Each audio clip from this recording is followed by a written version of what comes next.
Hello friends, in this video we're going to be talking about the Shuriken, aka throwing stars. Stay tuned.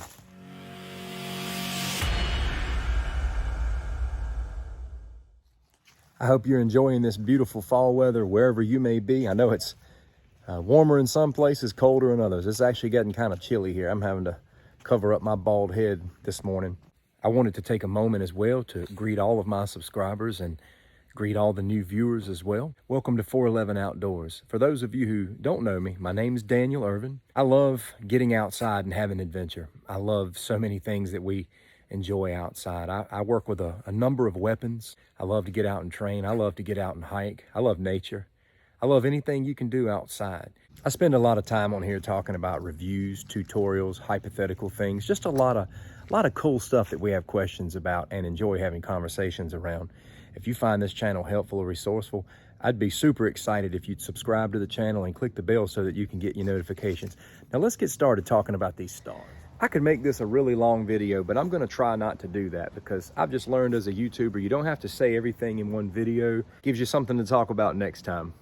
With that said, there's a lot of history that I could stand here and give you with regards to the Shuriken, how they were used, how it all originated. It's a really cool story. It's a really cool backstory if you go back and read up on a lot of that. But I will share some of the basics in this video. You may or may not have seen the playlist that I have on my channel regarding all the weapons I like to talk about in the area of self-defense. I like to talk about their effectiveness or the lack thereof. It's a really fun discussion because what we discover in all of this is there are frontline defensive weapons and there are kind of like backup defensive weapons. And it's just really cool to analyze a lot of that stuff. I've done videos on slingshots, archery, tomahawks, martial arts, maybe a couple of others. In this video, we're going to be talking about the Shuriken, aka throwing star, ninja star. It gets called a lot of different things, but its original title is the Shuriken. And it's mostly divided into two categories. You have your bow shuriken and you have your hero shuriken. To describe the bow shuriken is, it's mostly a spiked instrument. You know, sometimes it can just be a single spike, but sometimes they can make stars out of the spike. The hero shuriken's a little thinner, looks more like this right here. This kind of star, which is, you know, most commonly known in, you know, in today's world, is the hero shuriken. Instead of being a spike or a number of spikes, it's thinner and looks like this. From what I can tell in researching the history of these weapons, these things were used primarily to distract, to misdirect, to inflict lighter wounds for a greater setup. I've even seen where sometimes they would poison the end of these things or light fire to the end of them. There was so many things that the Shuriken was used for. You can wiki it, you can see a lot of the things that they were used for, but there's a lot of other historical things about this, you know, out there that you can research. I'm going to do a tutorial at the end of this video on how to throw one of these, or at least how I throw them. There's a lot of things that can go wrong. There's just a handful of methods that needs to be in place in order to throw these things properly. They have different weight. Some of these are heavier than others, and the heavier a star is, the easier it is to throw, but also the heavier the star, the more you're going to pay for it. Maybe you've been online researching the price of throwing stars. You find out there's a lot of things. Some companies won't ship them to certain states where they're not even allowed, because there are states where these things are not allowed. I purchased mine off of Karate Mart. They've got so many different kinds.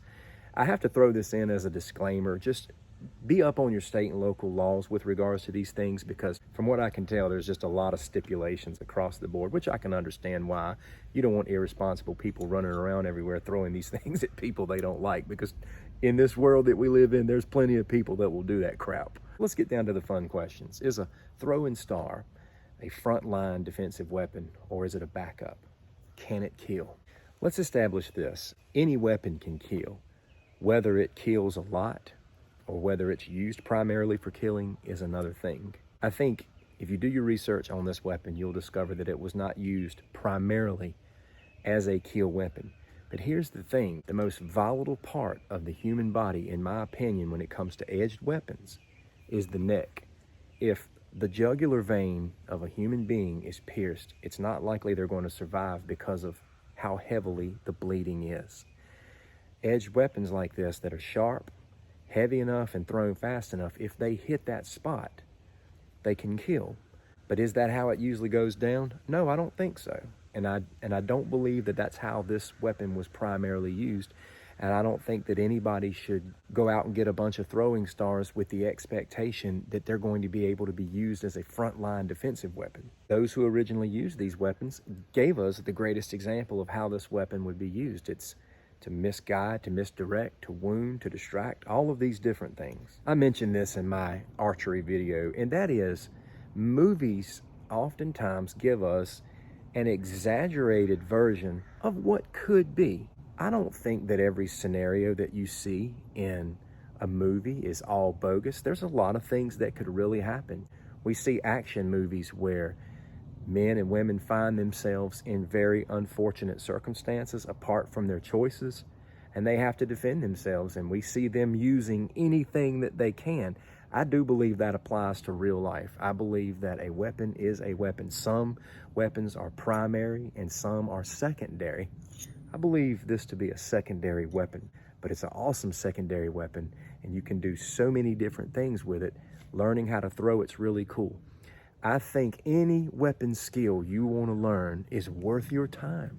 That's my philosophy. I think that every weapon is cool in its own right. I like every kind of weapon. I see self-defense instructors, on YouTube talking about, this weapon's good, this weapon sucks. I think any weapon is better than no weapon. Learning how to throw a star is really cool. It can lead you into learning to throw a lot of other things. I'd like to give a tutorial on how I throw these, and I hope it helps. So I want to give some tutorial on throwing these because there's a handful of things that can go wrong. I want to help you and save you some trouble. First and foremost, throw these where you have good visibility. They're incredibly easy to lose. I opened this one up the other day, threw it. I didn't throw it right. It went over my target, went in a pile of leaves. I was like, I'm never going to find it.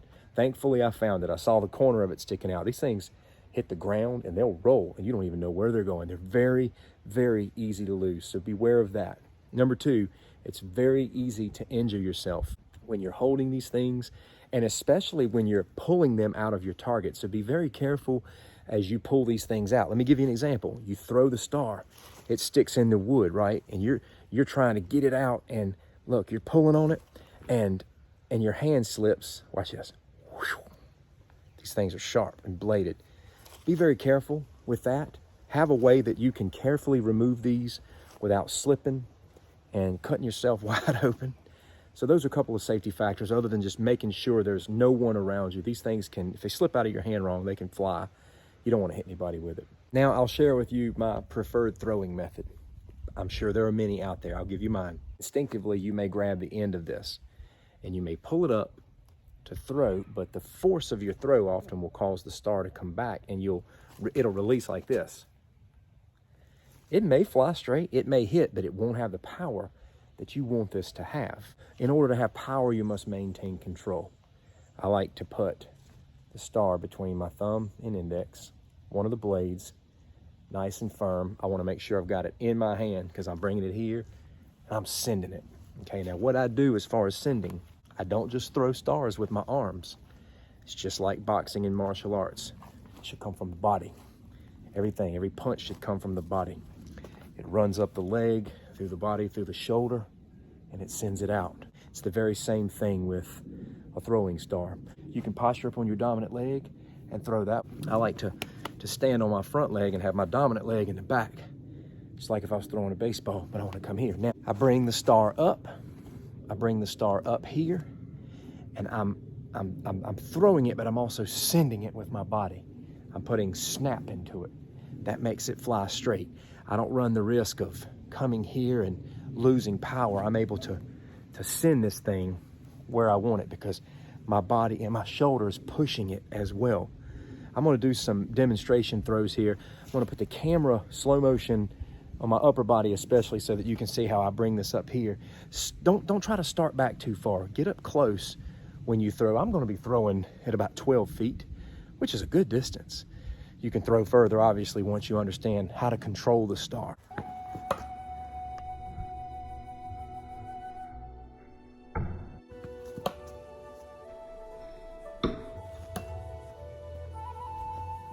So you can kind of see how these things hit. This one hit like really hard, and this one's got two blades in. So you can see how this would not be pleasant. So to conclude this video, I'd like to end with a pretty cool exercise of what this may have looked like back in the day and what it could look like today. I've got with me a throwing star and a machete. Now, let's pretend this is a sword. I don't own a sword, I just own machetes. But I think most of us could agree that this is a primary. Something like this can cut the lights off really quickly. What I'm gonna do is I'm going to sneak up on my assailant.